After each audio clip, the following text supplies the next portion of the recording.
Chakshurumilitam yena tasmai Shri Gurave Namaha. Narhayanam Namaskritya Naram Chaiva Narotamam Devim Saraswatim Vyasam Tato Chayam Mudirayat. Hare Krishna, Krishna Krishna, Hare Hare, Hare Rama, Rama Rama, Hare Hare. Jai Bol, Hari Bol. Namaste, everybody. 皆さん、こんにちは。ナマステ。 Saturday Satsang returns. はい、土曜日のサットサンガに戻ってきました。 Every Saturday, we are delighted to share the time with everyone. 毎週土曜日、皆さんとこの時間を過ごせること本当に喜ばしく思います。 And we are always primed and ready for your questions. で、いつでもみんなからのさまざまな質問に対して答える準備はできています。No question is too great or too small. Hizuru has question. So first of all, Hazuki. はい。で、大きすぎる質問も小さすぎる質問もないので、恥ずかしがらずに聞いてください。で、今日は2つ、はずきちゃんとひずるくんから質問いただいてます。どうぞ。はずきちゃんからどうぞ。はい。前回のギータで、最初の、太陽神が初めて、教えを、授けた人類最初の人類なんだっけ最初の人類マヌーだっけ、マヌとブラフマが初めて作った人間人のシバとプラクリティはどういうふうに、考えたらいいかなっていう質問です。Okay, so in the previous Gita class, we talked about the Vivasvan, the sun, teaching to the first human, which is Manu. Yes. But also Hazuki remembers that Brahma made first Shiva and Prakriti. Yes. How should I consider this? All right, so, Shiva's time, Brahma doesn't really give birth to time, but Shiva manifested in the form, was born as Rudra. で、シバは、時間というものを表しますね。で、ブラフマーは、時間を生み出したわけではないんだけれども、シバはまず最初ルドラという形で現れてきました。And Rudra came from the forehead of Brahma out of his frustration and anger. He got so angry that he was squeezing his forehead, and out came Shiva, Rudra. で、ルドラの現れ方っていうのがブラフマーから現れたんだけれども、ブラフマーが、は4つの頭を持ってますよね。で、ブラフマーがイライラしていた時に、もうどうしようもなくなり、頭を、ギューッとスクイーズした、ギュッと締めた時にルドラがそこから出てきました。I have the Sanskrit here. Diha nigriyamanopi Tribhuyor madhyat prajapate Sadyo jayata tanmunya Kumaro nila lohita. Although he, Brahma, tried to control his anger, it came out between his eyebrows, and a child, mixed blue and red, Nila Lohita, was immediately generated. ブラフマーが自身の怒りをどうにかコントロールしようとしたんだけれども、彼の、眉間からロヒータと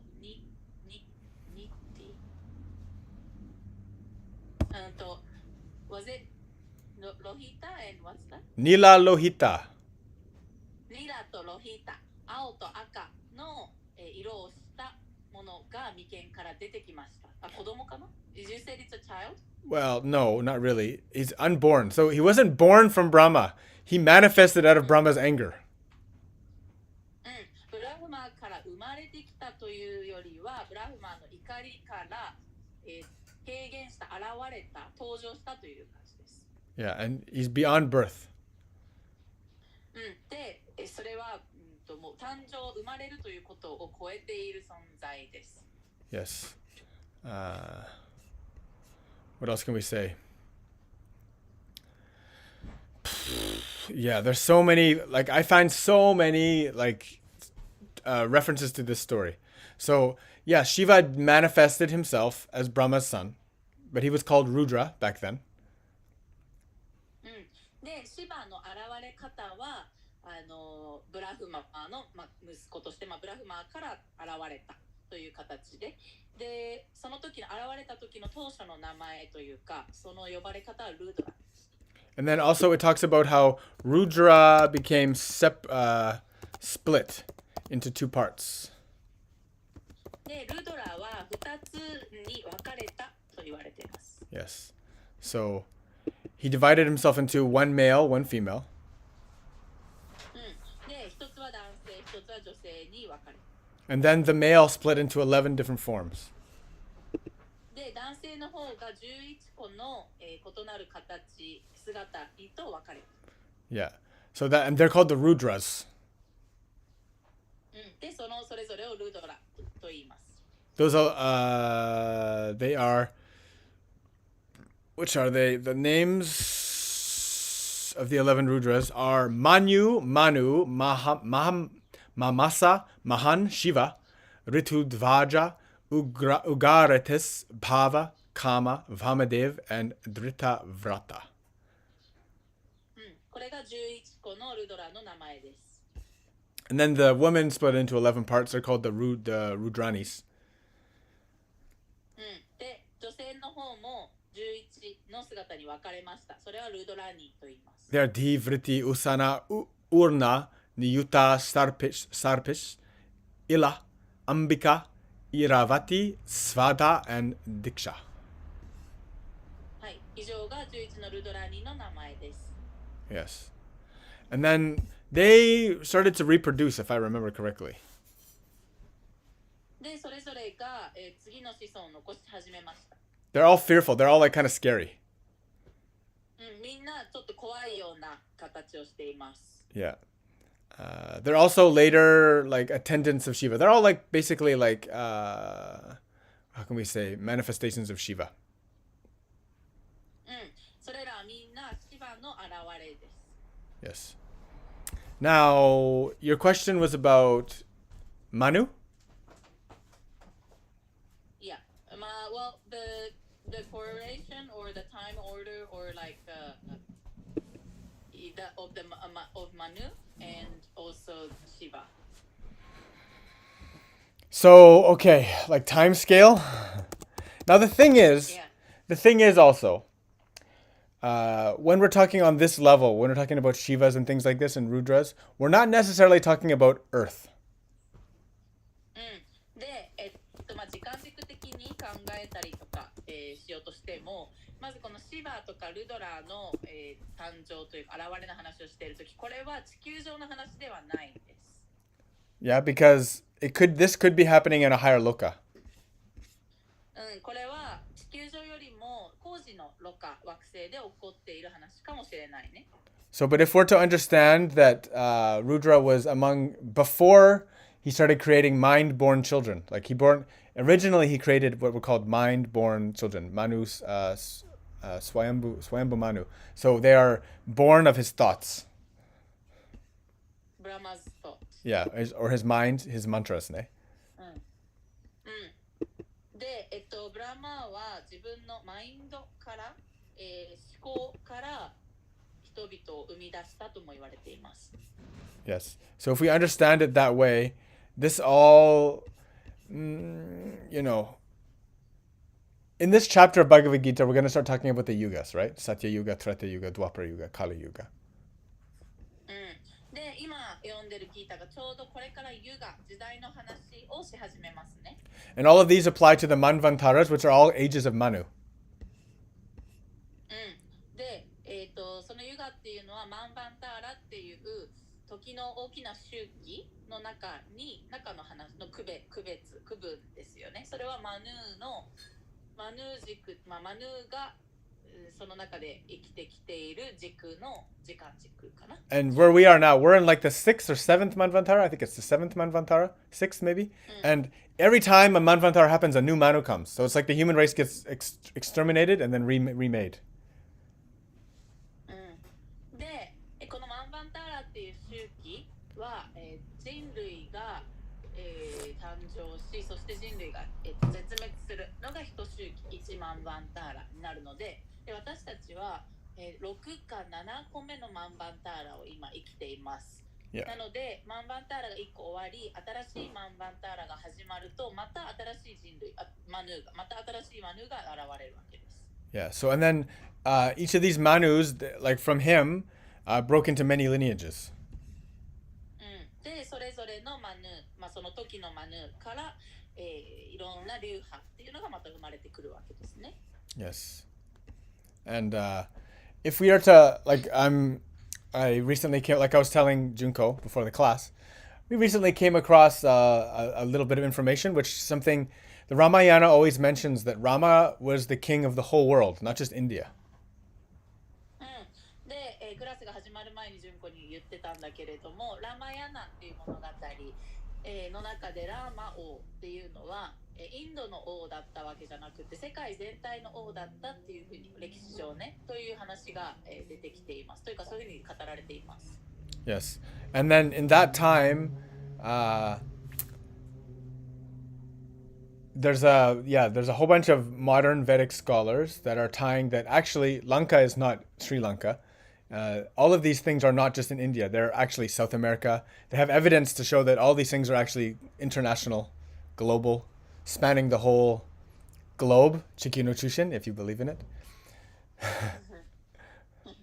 で、なので、学者たちが解明していってるのは、ラマヤナの中でランカ島っていうところが出てくるんだけれども、そこは、スリランカだと思ってる人がいるけれども実際はモルジブだったのじゃないかとか、南アメリカも含まれてそのラマヤナの物語の中に、含まれてたりとか世界中が、カバーされてその物語の中に含まれていた実際物語というか、歴史上のお話なんだけれども、って含まれてたっていうふうに今解明されている学者たちの話です。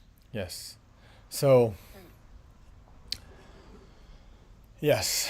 And then there's so many different manvantaras, right? So it depends what manvantara you're talking about. なので時間軸っていう話をした時もマンバンターラはもう本当にたくさん、その周期っていうのは巡ってきているのでどのマンバンターラの話をしているのかっていうことにもなります、ね。So we're in what is called the Vaivashvata Manvantara.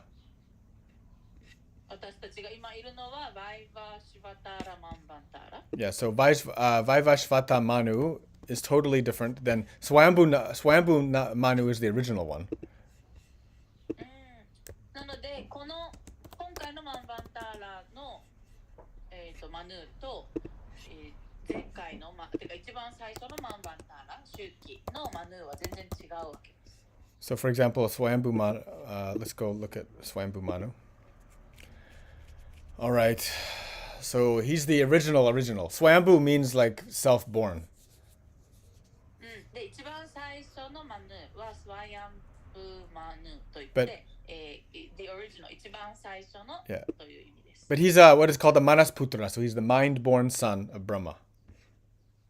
でそれはマナスプトラと言われて、ブラフマーからの思考、マインドから生まれたと言われている。And then he married Shatarupa. で彼が結婚したのはシャタルーパ。Who is the first woman they say. So you could say this is kind of like the quintessential Adam and Eve. で、シャタルーパは一番最初の女性と言われているので、アダムとイブ的な考え方と合わせてもいいですね。Yes. So when you say Manu, it means a singular. It's not plural. Not plural, ne? Okay, so yeah, Manu usually refers to one person. It means ruler of earth, first man. Ruler of earth. Or first man. Yeah.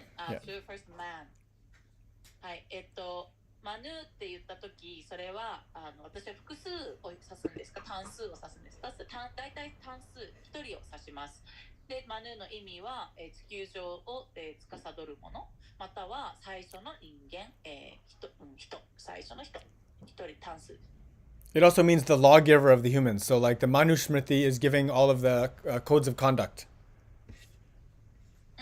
あとはマヌーシムルティっていう聖典もあるんだけど、そこに書かれていることは人間の、行動規範ですね。Yes. The first person. Swambhu Manu is the first one. Then Svarochisa Manu, Utama Manu, Tapasa Manu, Raivata Manu, Chakshusha Manu, Vaivashvata Manu. That's our Manu. Savarni Manu. These are in the future. Daksha Savarni Manu, Brahma Savami Manu, Dharma Savami Manu, Rudra Savarni Manu, Deva Savarni Manu, and Indra Savarni Manu. Whew. Yes, these are all of the Manus, past and present and future. 今読み上げたマヌーが、過去、現在、未来、全部のマヌーのそれぞれの呼び方の違いです。Yes. So, her question basically was, how does this apply to Rudra? Like, when was Rudra born? What about Manu? Right? はずきちゃん、そういうことだよね。質問の意図は、最初に生まれた人類がマヌーで、でもブラマーからシヴァが出てきたっていう話、それは時間軸的にどっちが先でとか、そういうことでいいのかな。そういうことでいいです。Yeah. Which is first, the timeline wise. Yeah, I think that Rudras were first. 僕が思うにルドラ、シヴァが先だと思います。Yeah, Rudra would have been first. Yeah. そうなはずです。Yes. So, yeah, what can we say here about Rudra? This is a big study, yo.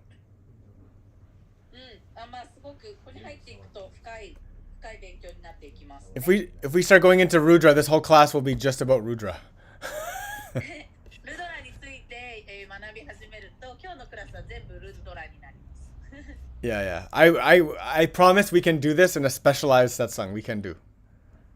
そうだね。じゃあ、ルドラスペシャルサッサンを今度やりましょうか。For the otakus of the otakus, like me and you. オタク中のオタク、僕や君たちのように向けてね。Yes, very good. Yeah, but we should know that Shiva was not really ever born, right? Shiva is kind of time. It's time. You can't really give birth to time. で、みんなに知ってほしいのは、シヴァは生まれてきたわけじゃないです。シヴァは時間なので、時間っていうのはこう誰かに産んでもらうものではないですよね。Yeah. It's good. Hizuru has a question. Yeah, okay. Hizuru has a question. And also, I asked, はずきちゃん大丈夫？ありがとう。Thank you. Thank you very much, Hazuki. Thank you. ありがとう。And after Hizuru, I'm also receiving a message, closed name, but I can read it out later. Okay, I also have another question here too from someone else, but yeah, okay, go ahead. Hizuru first. Hizuru first. Hizuru's question is 神からのメッセージとは? So what is God's message? So what is a message from God? What is the message from God or a message from God? ひずるくん今聞いてるかな。それは神がこれこそ伝えたいと思っているもう一番究極のメッセージは何かっていうのを聞いてるのか、または神が伝えたいメッセージがいろいろある中のうちの一つを聞いてるのか、質問の意図をもうちょっと、教えてもらえるかな。神からのメッセージ、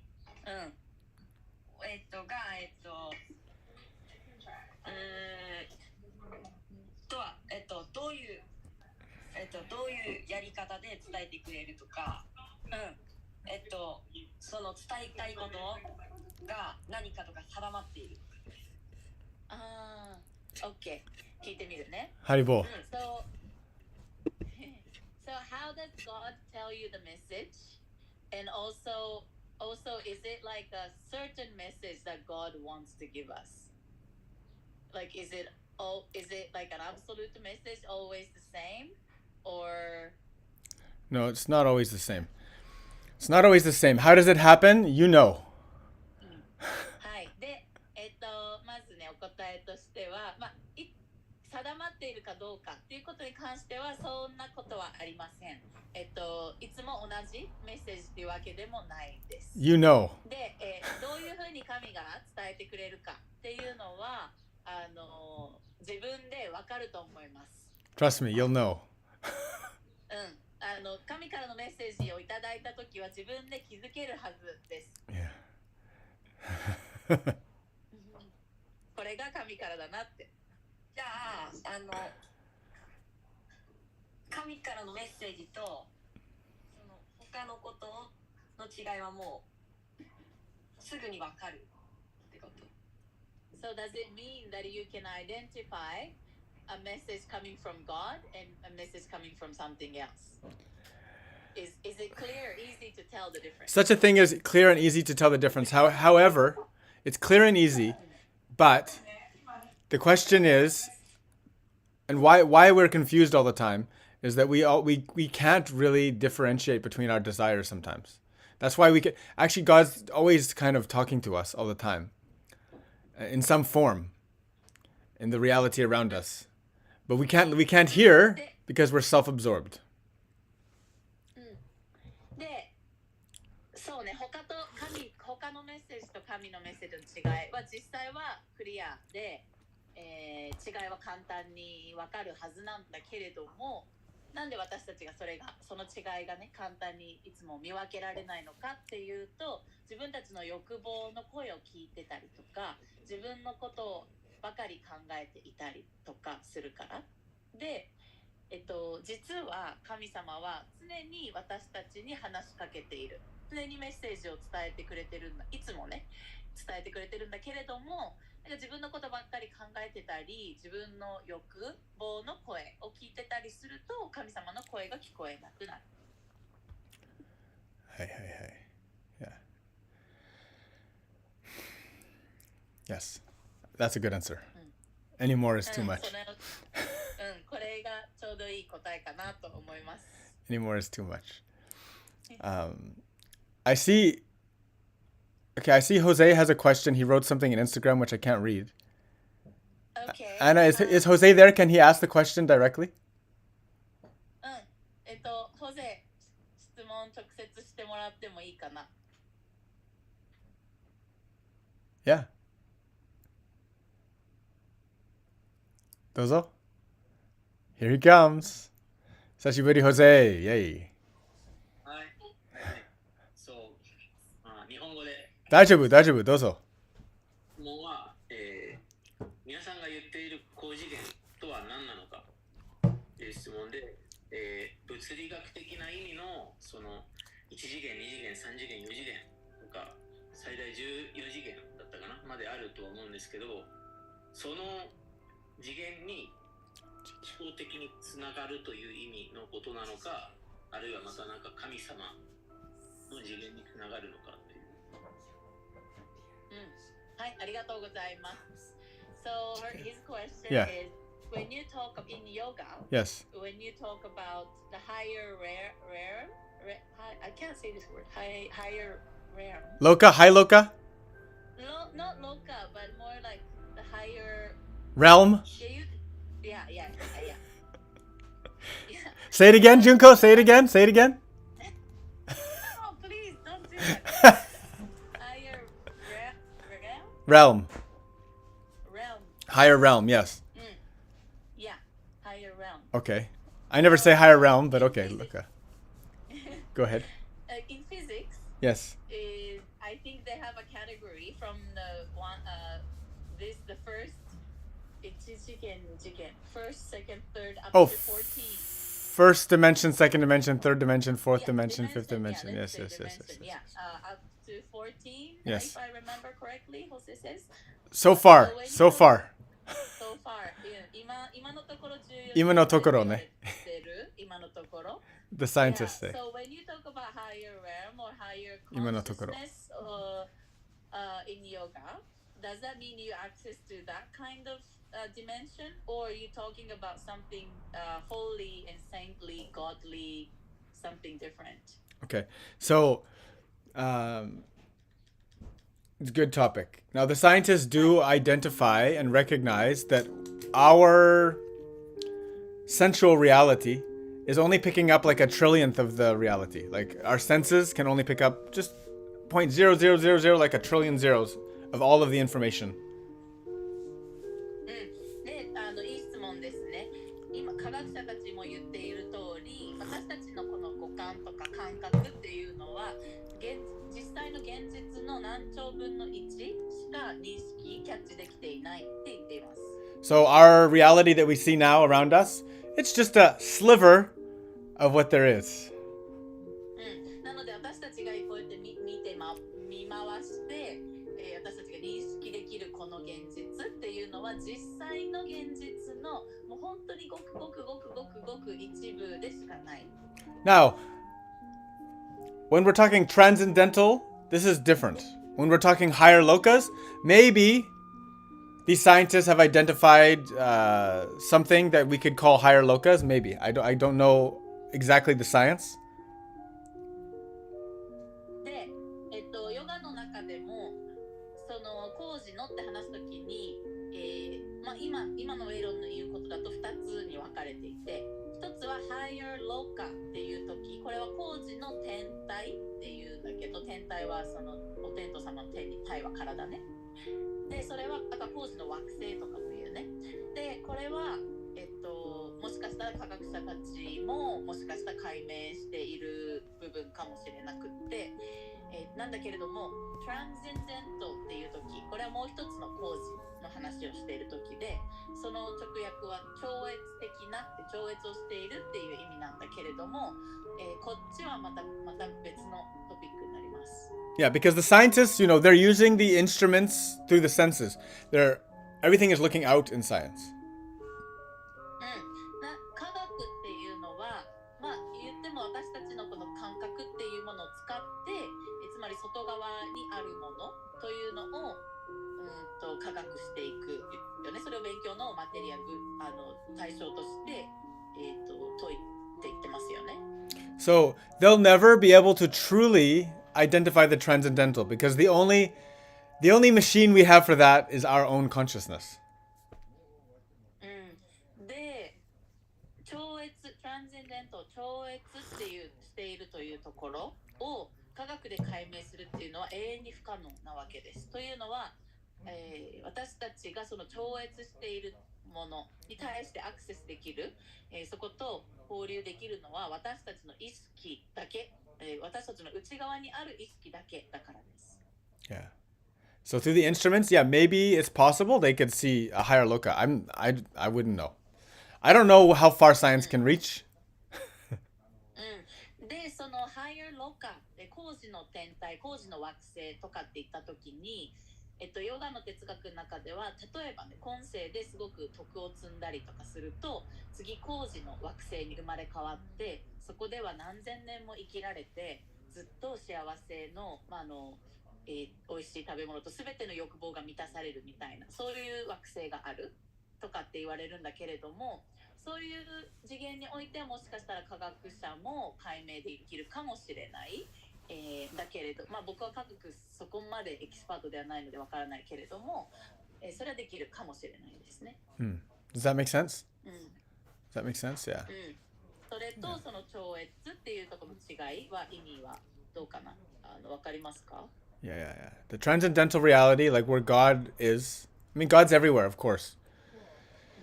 But we say that God is in the world, but also not of the world, is the ultimate renunciate, standing outside of the world. で、超越っていった話をしたとき、つまりそれは神の領域なんだけれども、神も実際はね、すべてに宿っているので、この物質界にも宿っているんだけれども、同時に神はこの世界のすべてに存在しながら、この世界とも完全に離れている。それを手放しているというか、全く別のところにも存在するわけですね。And then remember our Vedanta Sutra, basically, netti netti, not this, not this. No matter what we say or point to or whatever, it's still not going to be it. で、ベーダンタスートラって水曜日の哲学クラスでこういった話、超越についてとかすごく話すんだけれども、そこで学んでいるのは、例えばネティネティという言葉があって、それは not this、これではない、これでもないっていう話で、じゃあ神とはこうだとか、超越した意識とはこうだっていうふうに私たちがどれだけ、それを、捉えようとしても、最終的に私たちはそういうふうに神を捉えることはできない。So the yogi or the yogini is the spiritual scientist. So we don't use instruments like a telescope, microscope, what's it called? A particle collider. ね。で、ヨギやヨギーニたちというのは、スピリチュアル科学者といって、魂の科学者なので、彼らがその次元を科学していくときっていうのは、物質科学者が使うようなテレスコープ、望遠鏡とか望遠鏡とか Particle accelerator. とかをぶつけさせて、Ryushi Kasokuki. 加速器 Yeah, Ryushi Kasokuki. We don't use these kind of tools. Yes. その粒子を加速させてぶつけさせて分解してみたいな風に、この次元を見ていく、そういう風に解いて、解明していくわけじゃないですね。Yeah, those tools are very good for understanding, the outer reality. で、こういう粒子加速器とかこういうものっていうのは、この外側の世界っていうのを紐解いていくためにはすごく役に立つ、ツールなんだけれども。We're going to make AI do all these things, but the real frontier for the human is the consciousness itself. The what is actually like, what is watching, who is watching, what is seeing, what is hearing, understanding what's behind that. And then going back, putting that back to its source. This is understanding the transcendental reality. で、なんだけれどもヨガの方でやっていくことっていうのは、その誰が、この世界を見ているのか、誰がじゃあこの聞こえている聞いている存在というのは誰なのかということで、体験しているのは誰なのか、その正体っていうところを紐解いていくだけれども、その意識っていう部分ですね。でそれが、じゃあそもそもどこから来ているのか、その根源と、また統合していくこと、根源に戻していくことっていうのがヨガの行っていくことです。わかりますか？ね。Looking forward to seeing you soon, Jose. もうすぐね。もうすぐ会えるの楽しみにしてます。Jai. Good. All right. So I'm receiving a message from our student. Okay. Our student. Can I read it out? Okay. 質問いただいております。まず英語で読もうかな。先に日本語で読ませていただきます。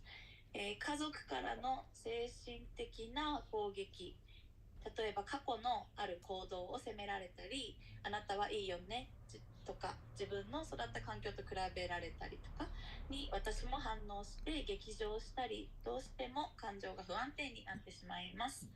永遠に続く家族の定期的な感情の波との向き合い方、ヨガ的な対処の仕方を改めて教えてください。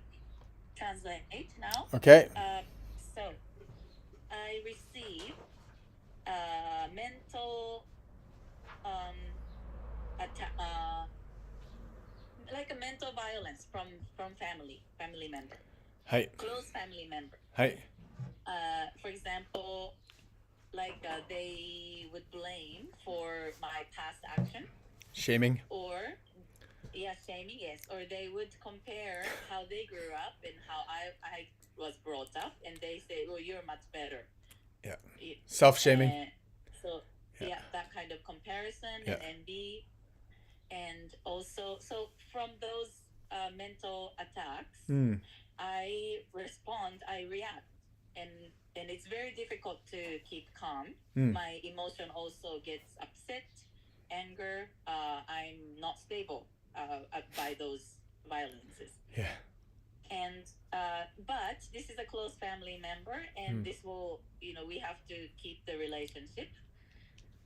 So how do I deal with this, the close family members emotional ups and downs and their exhaustion, like they're exerting those emotions to me Yes. regularly. Yes. So from yogic perspective, how can I deal with this? Please tell me. And I'm assuming, she probably cannot take distance from them. Like, Yeah, no problem. Yeah. So, Right. ultimately, the best way is non-reaction. はい、究極的には一番いいのは反応をしないということですよね。Yeah, just to like watch, look them in the eye and just watch them. まずは彼らの、表情を見て、目を見て、ただ見続ける。One of my faults is I like to play a little bit with it. 僕はちょっとそこでふざけるというかちょっかいを出したりはしちゃうんですけれども。Yeah, this is one of my little childish guilty pleasures, we could say. はい、罪悪感みちみちの喜び、ちょっと悪いことやっちゃってるぜ、へへみたいな僕の幼心がそこで出ちゃいます。Guilty pleasure, yeah. But the ultimate thing is, you can't react because once you react, so space is required because if you're too deep, you're gonna react because we have attachments, ne? で、そう反応しないことを目指したい。で、だけど自分がそこに深入りしてしまうと反応しちゃうよね。というのは、なので自分にある程度、心の中でもいいんだけれども距離が必要なわけです。入り込まないということ。But I can just say this, there's no real solution to this problem. 僕が言えるに、この問題についての本当に完璧な解決策っていうのはないです。Because for example, every husband we talk. 僕はね、いつも、僕がお話しする機会がある夫さんたち、旦那さんたち。And always around some time when the moon is a particular way, all of us have this situation. で、月の周期とかと伴いね、旦那さんたちはみんなこういうことを経験します、家庭の中で、夫婦間の中で。And all of us have totally different reaction. Some people stay quiet, some people leave, some people fight back. All of us have the same problem continuously and it never stops. で、旦那さんグループはそれぞれ女性の月の周期とのに対する反応が異なる。人によってはもうただ黙っている。またはそれに対してまたそれに反応する人もいれば、またはもうファイトバック言い返す旦那さんもいるね。なので避けられないこの家庭の中で避けられないこういう状況っていうのに対してのみんなの対処の仕方が違います。So, don't expect them to change. なのでその家族の相手側が変わるっていうことは期待しない。Also, don't expect it to ever stop.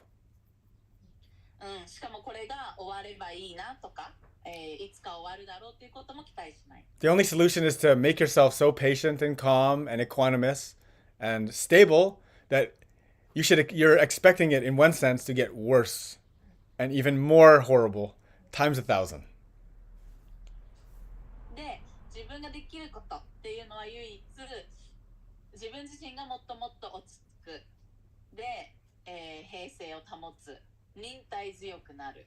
で、もしかしたらこれはあと何千倍も悪くなっちゃ悪化しちゃうんじゃないかっていうことすら期待するぐらい。And so, how you look at it, it's training. これはもうトレーニングとして捉えてください。Because it always happens the same way. It's the same cycle, the same loop all the time. 常にね、この感情の波っていうのは同じパターンで起きてきますよね。So it's like you're sitting in the dojo with your sensei, and your sensei attacks you with one thing, and you always have to figure out, how do I defend against this attack properly? Until you get it perfectly, you'll always be disturbed. You'll always get hurt.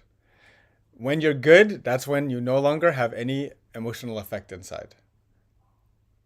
で、例えばそれは、自分がなんか武術の道場にいて、あなたの師匠先生があなたに攻撃をしてくるときに、どうやってこの攻撃から自分を守れるかっていうのを常に練習するみたいな感じで、その、自分を守る方法っていうのが完璧にトレーニングできたら、もう攻撃がやってきても自分は影響を受けなくなりますよね。So if you don't like the training, then you have to get out of the dojo and go somewhere else.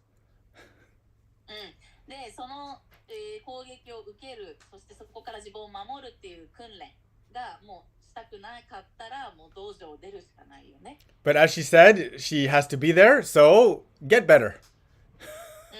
なので家族から離れられない場合は、自分がその攻撃の受け方が上手にならないといけないよね。Get better. It's like if you have to play the Mario game and you're stuck on the same level, keep playing till you've passed the level.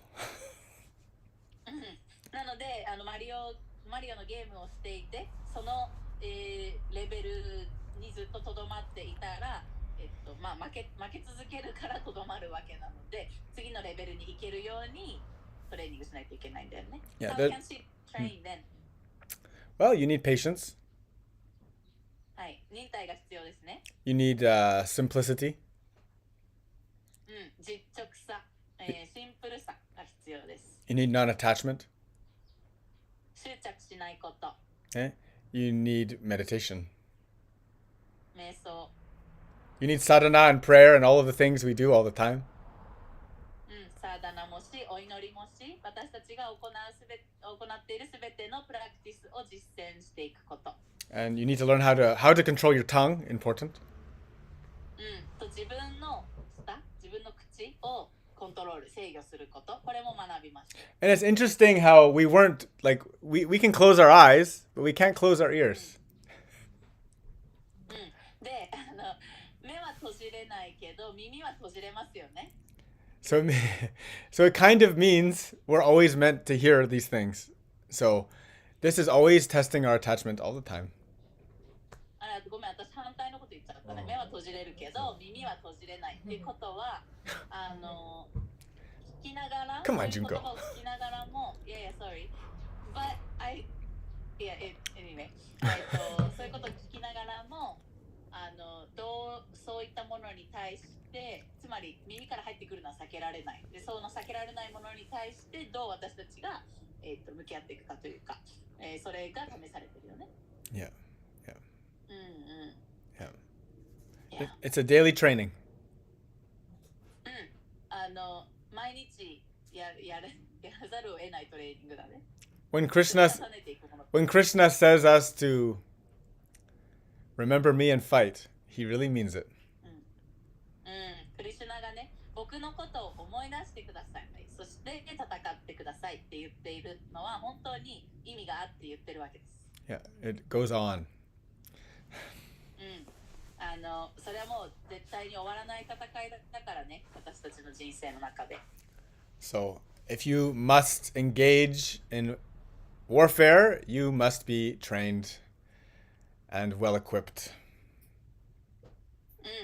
なので、戦いの中に自分がいないといけないんだったら、ちゃんとその戦いが戦えるように自分も準備しないといけないし、訓練しないといけないし、そのツールも身につけていかないといけないね。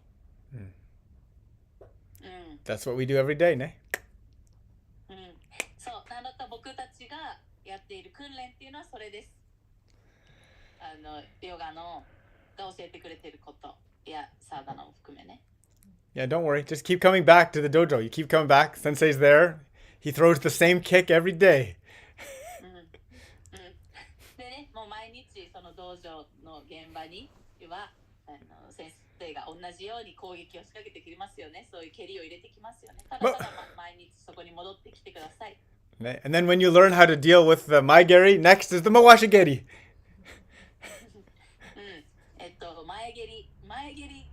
に対応できるようになったら今度回し蹴りがやってきます。 And then the yoshirigeri. 後ろ蹴りもやってきます。 Never stops. Never stops. こういったことは止まらないです。 Hi. Yeah. Purification. Haribol. はい、 More. 浄化です。ハリボー。 Nice question. Some nice questions. More questions. い Come い on. 質問だね。いや、we have a question from 松永めぐみ。Matsunaga Megumi. Hi. Yes. 自分が思いつく考えたことは自分の She can't talk it? じゃなくすべて神様とすべて神様とまると話したともそれに通じ考えたことですべて神様にずっと話していたとそれに通じることですか。めぐみちゃんの質問は、これはひずるくんの質問に対しての続きの質問で合ってるかな。そうで、ひずるくんの質問の続きでお願いします。More. はい、ありがとうございます。So, her question is connected to Hizuru's, your answer to Hizuru's question. Before, I remember you saying something like, what you can think of, or what you got inspired about, is not that you got inspired about or you created the thought. It's all a message delivered by God. So your answer today is like, is it something like that, what you said before? That sounds like a different context. Sounds like a different context. Okay. I'll explain. 前に、自分が思いついたこと、考えたことは自分が考えたことじゃなくて、すべて神様から伝えてもらったことと話していたと思うんですが、それとひずるくんへの今日の答えっていうのは通じることですかということです。で、ウェイロンの答えは、違う文脈な気がします。So, we don't do anything in the world. Nothing. 私たちはこの世において、私たちが何かをしているってことは一切ない。ゼロです。What we do is we have a desire. Or our attention grasps a desire. 私たちがしているのは、まず欲望があるというのは、私たちの注目っていうのが欲望っていうところにまずひっつきますね。And wherever, like for example, even this whole world being here and us living in this world. で、例えば私たちはこの世界に住んでいます。Is a result of us turning away from God. っていうのはそもそも神から離れたからこの世界に生まれ落ちてるわけです。We turn away from Krishna, and in our turning away, we look at something, and that thing is this. まずクリシュナといたところ、クリシュナを向いていたのがクリシュナではない方を向いて、で何かに注目を向けた。それが、その結果がこれです。So anywhere our attention fluctuates, this Krishna gives it to us immediately. Lets us find it. Puts us on the path to that destination. なので私たちが意識を向けたその先っていう対象っていうのをクリシュナは私たちに常にそれを用意して私たちに与えてくれてます。その道を。We think we're so great because we accomplished this or we got that, but Krishna did all the work. All we did was put our attention there. で、私たちはね、自分の、こういった行為や努力のおかげでここに到達できたとか、これを手に入れられたって私って素晴らしいって思うかもしれないけれども、実際私たちは何もしていなくって、ただクリシュナがあなたのために、動かしてくれたわけです。If you become a master of something, it means you're just addicted to putting your attention on that spot. あなたが何かを修練しマスターした場合、それを熟練させた場合はっていうのは、実際ただただあなたの注目っていう意識をそこに向け続けた結果、そうなったわけですね。And of course, in mastering something, it will give you insight into all of the world, of course. あとは何か一つのことに巧みになる、熟練するっていうことは、その他のその他の分野においてもそれが見える、悟るみたいな感じになりますね。And of course, as we explore the topic or a topic or any topic, ideas and thoughts are coming. We download information from the universe, as they like to say. 同時に私たちは何かしらのトピックや分野っていうのを探求追求していくと、そこで宇宙からの情報がダウンロードされてくるみたいな、そこに対する洞察っていうのが湧いてきますよね。So everything is from God. すべては神から来ています。If you really, really, really understand the origin of all of your emotion and all of your thoughts, it's all having to do with love. Love. That's it. Love for God. Love for Krishna. I want love, and I want pure and perfect love. That's the only thing that really matters to us. で、自分の感情と思考っていうものは実際にそれがどこから来ているのかっていうのを本当に探求してみると、それはすべて神への愛、神からの純粋な愛が欲しい、または神へ純粋な愛、神に対して持っている自分の純粋で完璧な愛っていうものから来ているっていうところに到達します。So when people are saying, "Oh, this is a message from God," a part of me wants to say, "All messages are from God." なので人がねたまに、神からのメッセージだねとかっていう風に言ったとき、僕はいや全ては神からのメッセージなんだけどねって言い返したくなります。But because we asked for them. だけどそれは私たちがそれを求めている、こうから来る、そういうふうに捉えているのかな。ね? He'll give us anything we want. っていうのは私たちが望んだものっていうのは全て神は与えてくれます。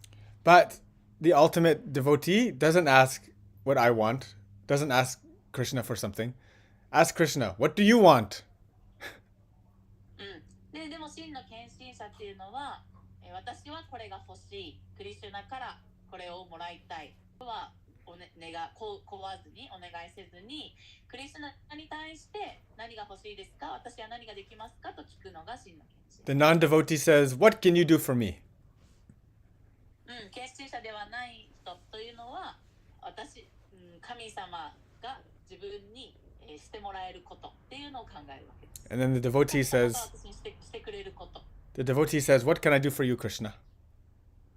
献身者の態度は、クリシュナのために私は何ができますかって聞くことです。How can I remember your name? どうしたら私はあなたのお名前を覚えてられることができますか？ How can I glorify you more? どのようにあなたの栄光をもっともっと称えることができますか？ How can I sing your praises and worship you? どうしたら私はあなたをどのようにしてあなたの栄光を称えてあなたをもっと崇拝することができますか？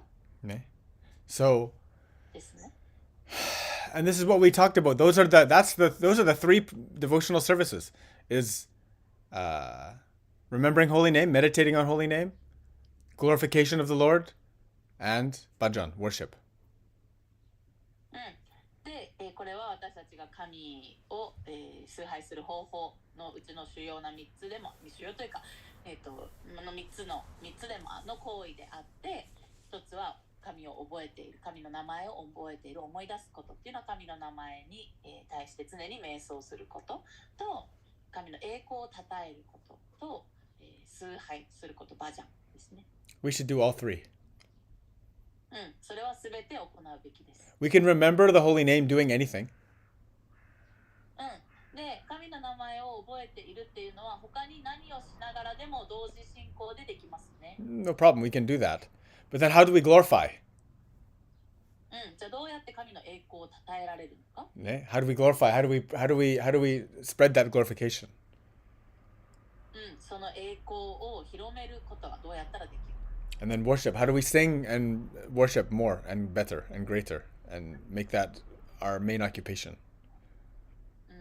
で、どのようにじゃあばあちゃん私たちは、神を崇拝することができるか？そうね。それはお祈りでもそうですし、歌うことそうねだし、どのようにその神に対してその捧げるという、神への礼拝崇拝っていうのをもっともっと日々の中で大きくしていくこと、私たちの日々の活動の中心にしていくこと、さあもっともっとどうやったらできるか。How can we do? We can try to. How do we glorify? We can share teachings. で、神の栄光をどうやったらもっと称えられるかって言ったら、その神の教えっていうのをシェアしていくことも一つです。So many people suffering. で、この世には苦しんでる人がたくさんいます。So many people suffering. They don't really even a lot of people are suffering so much they don't even know they're suffering. で、本当苦しんでる人が多すぎて、しかも彼らは自分自身が苦しんでるということにすら気づいていない。They're not even aware of it. Those of us who can feel it, they become seekers. その苦しみに気づく人っていうのは駆動者、探求者になりますよね。こういった道を求めますよね。But most will just go through life numb to the suffering and they'll just die.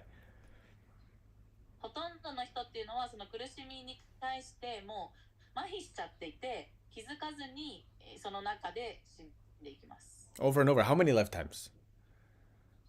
何回も生まれ変わって。Yeah. So sharing the teaching, glorifying, which means if you want to glorify teachings through sharing, you also have to embody them as best you can. で、この神の栄光を称えることっていうのは、この教えをシェアしていくこともそうだし、そのためには自分自身がその教えを体現して生きないといけないですね。Because just by living it alone, you already are sharing it. その教えを、に基づいて生きているだけでもう自然とあなたはそれを周りにシェアしていることになります。And then how to glorify more? It's like if you want to glorify someone or something, you got to make a loudspeaker. 誰かや何かっていうのの素晴らしさを、もっと称えたいってなったら大きなスピーカーが必要ですね。Make a platform for bhajan. 崇拝する、称えること、バジャンを行う何か土台を作るっていうことになる。はい。So that's what we do every day, ne? なので、ここで行っていること、私たちが行っていることもそうですね。Yeah. We start like Balaram with the turuhashi, preparing the field. バララムのようにツルハシを持ってまずは土壌を耕していく。That's how we started. Exactly. That's how you're supposed to start. そこから始めていきます。That's how you're supposed to start. And yeah, satsang is so important. You need to stay connected to the teachings, to guru, to teachers. You need to stay connected to satsang. You need to always be in sadhana.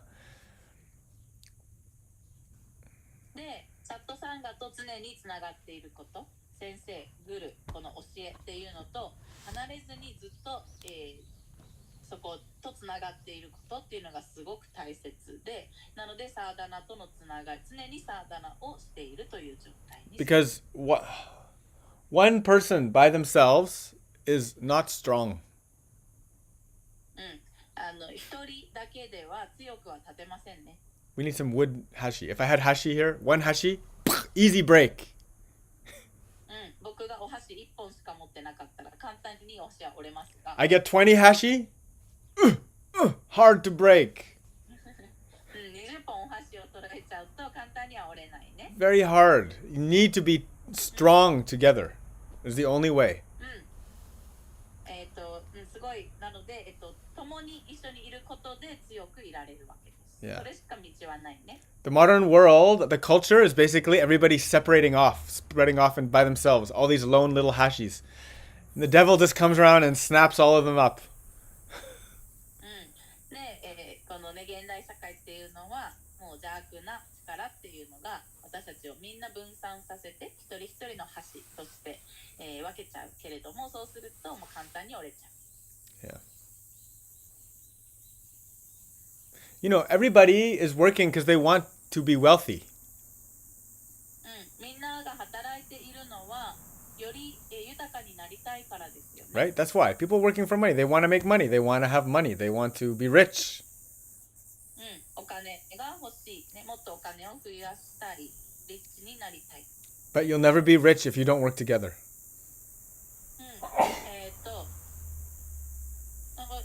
sorry, say that You'll again. never be rich if you're not working together.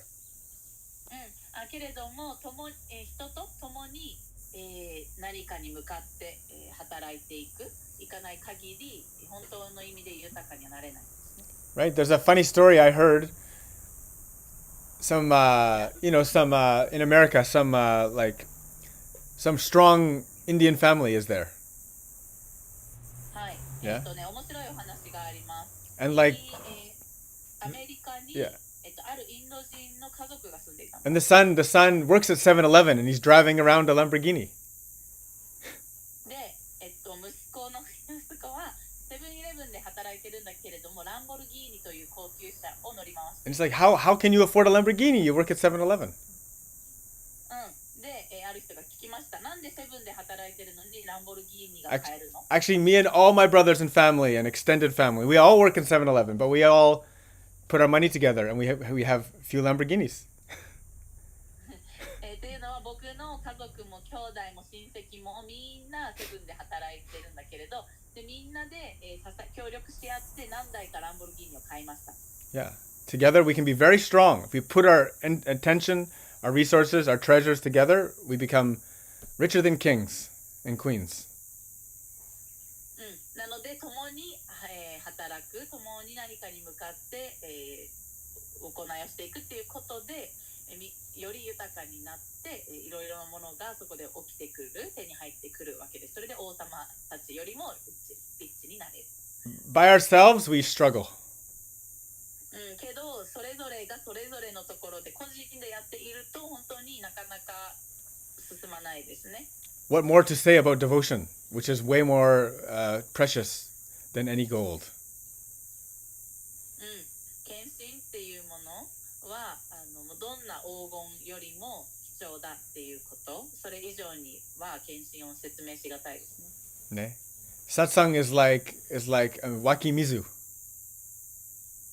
サットサンガは湧き水として例えられる。 Hitori wa just 1 cup of water. Very difficult. You run out of water very quickly.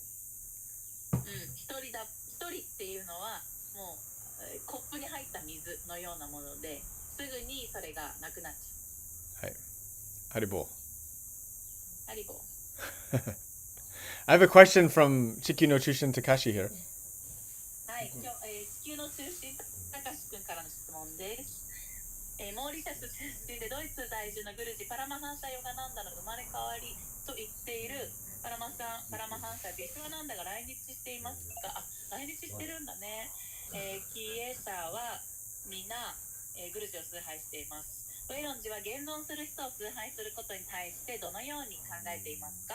私は現存している人を神と崇めることに違和感を感じています。ミカちゃんからありがとうございます。from Mika. Ah. So, apparently Paramahansa Vishwananda is now in Japan. Who? Paramahansa Vishwananda. Yes. Guruji. Yes. Yes. Tirak. Yes. Yeah. From Germany. Yes. Actually from Mauritius. Yeah? Yes. And you know that his devotees are worshipping him. Yes. And what do you think? What's your opinion about worshipping someone who is living right now? Mika-chan, she feels uncomfortable watching people worshipping someone that is alive. Yes. Yeah. Yeah, okay, go ahead, please. This is why I teach the way I teach. 僕の教え方が僕流の教え方が僕流の教え方である理由というのはここにあります。Yeah. Because my guru has people like this around him too. 僕のグルの周りの献身者たちは僕のグルのことを現存のグルを崇拝してましたね。I still glorifying his name. I still sing his praises. 僕も、僕のグルの名を称えるし、栄光を称えるし、彼の栄光を称えるけれども。Yeah, but I don't do like that. It also makes me uncomfortable. That's why I don't do it. 僕もその他の人たちがやっているようにには崇拝しないですねっていうのは僕自身もやっぱそこに違和感感じるからです。 And many people have tried, like even my students in Japan, many students have tried to do like that to me. で、人によってはねそういうやり方をしたい人もいるので僕にそういう、僕をそういう崇拝対象にしようとしてきた人もいます。 I always say, no, no, no, no, don't do like this. けど僕はそういう風にはしてもらいたくないですって言ってます。 Yeah. I always try to say like I'm Big Brother. I'm not God. I'm not God. 僕は神とか神の生まれ変わりみたいに、見られるのではなくこの道でただ先を行く先輩っていう風に見てほしいと思ってます。 Now, Guru devotion, Guru yoga is a legitimate path. はい、けれども同時にグルに対する献身グルヨガという道は実際に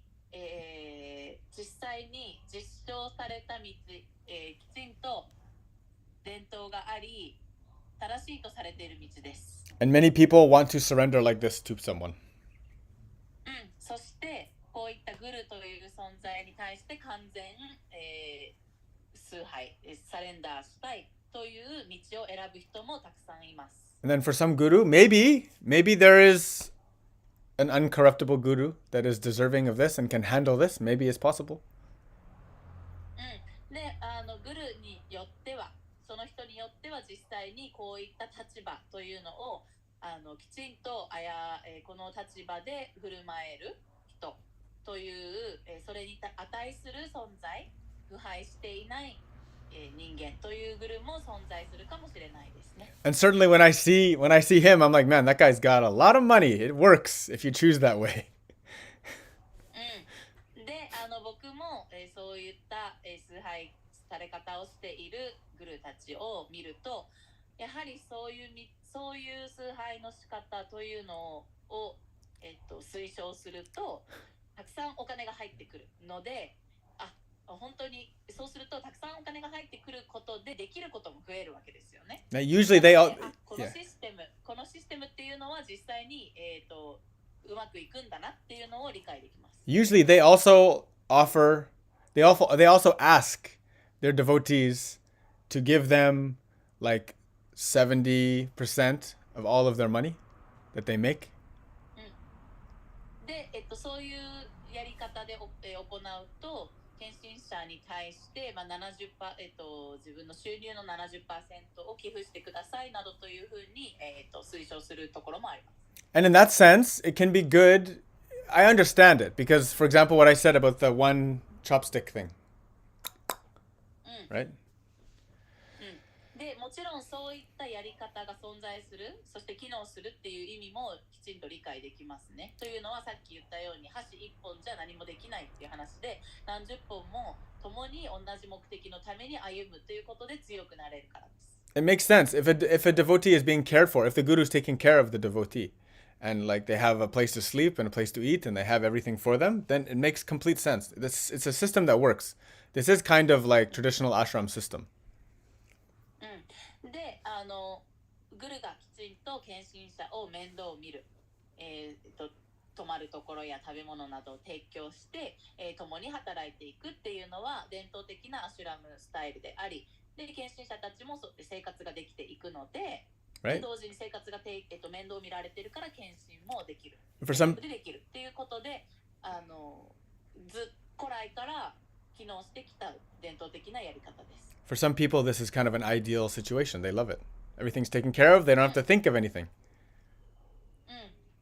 人によってはこれが理想的な状況の人もいますね。すべてが面倒見られているので、もうこの道以外のことを何も心配しなくていいわけです。 Right? This is kind of what one of the translations of an ashram is. It's kind of like a shelter in which you can focus just on spirituality. アシュラムという言葉や概念の、訳のうちの一つはシェルターなので避難所とかかくまってもらう場所という安心できる場所という意味になってというのはもうスピリチュアリティ魂の道を追求するそしてそれをシェアしていくということだけに集中できる安全な場所ということです。 Yeah. And yeah, well, gurus are like this. はい、グルというものはそういうものです。And I'll tell you this, there are so many like that in India, so many. でこう彼だけではなくインドにはもうこういったグルがたくさんいられます。You can find so many like this. そういったグルが本当にたくさん存在しています。はい。So, if you want to help out at Sri Ashram and give your time and energy, please, we love you. なので、私たちのアシュラム建設に対してもね、もしご協力したいと思ってくださったら、ぜひ皆さんと一緒にできることを願っております。Yeah. But yeah, I'll never make you bow at my feet or kiss my feet. でもね、僕はみんなに僕の足にひれ伏しなさいとか、僕の足にキスしなさいなんてことは一生言いません。Sometimes a student may touch the feet, but that's kind of a traditional Indian method of like honoring teachings. This is natural. ね、足に手で触れるっていう挨拶の仕方とか敬意の表し方っていうのは、僕もされたりするけれども、それはその教えっていうものに対して敬意を払うっていう、インドの、伝統だったり慣習だったりするので、それくらいはありかな。It's just the same as in India, in Japan, when you give like a deep bow to someone, like a respected one, right? A deeper bow. ね。それはインド流の日本でいう、腰までしっかりと、お辞儀する、深くお辞儀するみたいなのとインドの、誰かに敬意払う、その足に触れるっていうのは同じような感じです。Yeah. Yeah, I had one of my close friends in Japan from like she died, but she was a devotee of his for some years. パラマハンサビシュワナンダにおいては、僕のね、仲良かった日本人の女の子、数年前に亡くなられたんだけれども、彼女は、生きていた当時はパラマハンサビシュワナンダの献身者でした。She always asked me because like I knew she's always like, you always talk about Krishna, you always have Krishna Murti, but what about your guru? You treat him like this too? Because I know she felt like him the same way, like that. She wanted to make him God. Yeah. で、彼女がね、僕に、話してくれてたのは、ウェイロンは、クリシュナのムルティ、クリシュナの偶像を置いて、クリシュナをすごく崇拝しているけど、あなた自身のグル、先生に対しても同じように崇拝してるのって、聞いてましたね。というのは、彼女の崇拝の仕方っていうのは、そのクリシュナやムルティ、偶像と同じようにグルを扱う、グルに崇拝し、それ礼拝するっていうことが彼女の捉え方だったので、僕はどうなのっていうふうにね、僕のスタイルを聞いてました。And I did have a joke before about people who wanted to like do that to me, the guru worship. I said, I'm not a god man, but I am a god man. No, I'm not a god man, but I am a god man. ね。これ英語のジョークなんです英語けど、ジョーク。僕のことをね、そのグル的に扱い、グル崇拝をしたいっていう人に対して僕が返してたジョークが、僕は神ではないよけど僕は神の子だよって言ってたんだよ。それ英語にすると全く同じ言葉になるんだよね。同じことを繰り返してるだけなんだけどMaybe it doesn't work. 単語のニュアンスを変えるだけで、そういう意味になるんだよね。結構それめっちゃ面白いんですけど、日本語でもなんかちょっと通じないね。Maybe it doesn't work. That's really funny in English. Yeah, it's really funny, yeah. Matsuneka Megumi says she met him and then what? めぐちゃん met him. Yeah. She 神様さんの献身の姿勢はshe felt uncomfortable as well. Yeah. But she was amazed by, or she thought it was great that people's attitude towards Kenshin, yes. their attitude towards Kenshin, about their attitude towards worshiping God. Yes. It's good. It's good. That's the thing is like it works. Like that system works with that guru devotion. It does work. で、本当めぐちゃんの言う通り、その皆さんの献身者の姿勢、態度っていうのが素晴らしいと思った。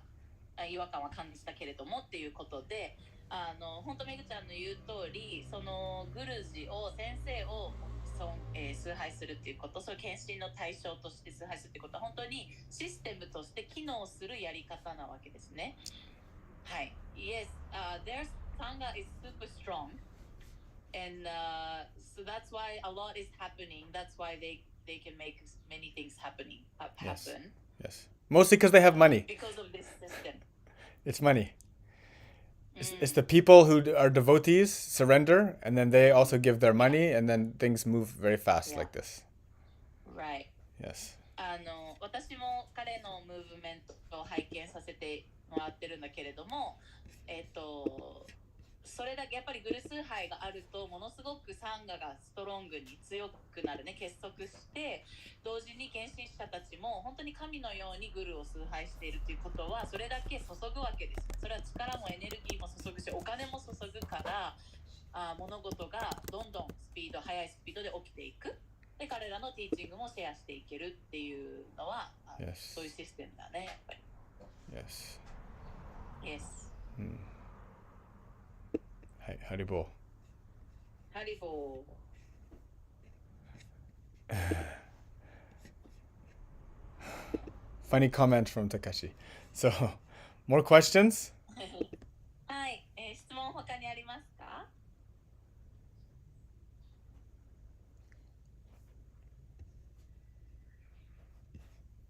No, no questions. Very nice. Wow. ないかな The crowd became silenced. Very good. 皆さんがいきなり静かになりました。Yeah. Yeah, there is, you just have to look. The thing is like whenever gurus get big like this, just look on the internet. You'll see all of the troubles. There's always troubles. 同時に、誰か一人のグルの名前がすごく有名になっていくっていうことと同時に、よくあるのは、ネット上でそういった人たちのことを調べていくと、いろいろな問題が起きてたりとかっていうのも見受けられます。そういうのはネット上で探せますね。はい。ハリボー。ハリボー。 Trust your heart. Make your path good. なので自分の歩んでる道が正しいかどうかっていうのは自分のハートに聞いてください。I'll say thank you everybody. ありがとうございます。ありがとうございます。 We love you very much. Panchakalpatarubhyaccha kripasindubhyevacha patittanam pavanebhyo vaishnavibhyo namo namah. Hare Krishna Krishna Krishna Hare Hare Hare Rama Rama Rama Hare Hare. Thank you very much.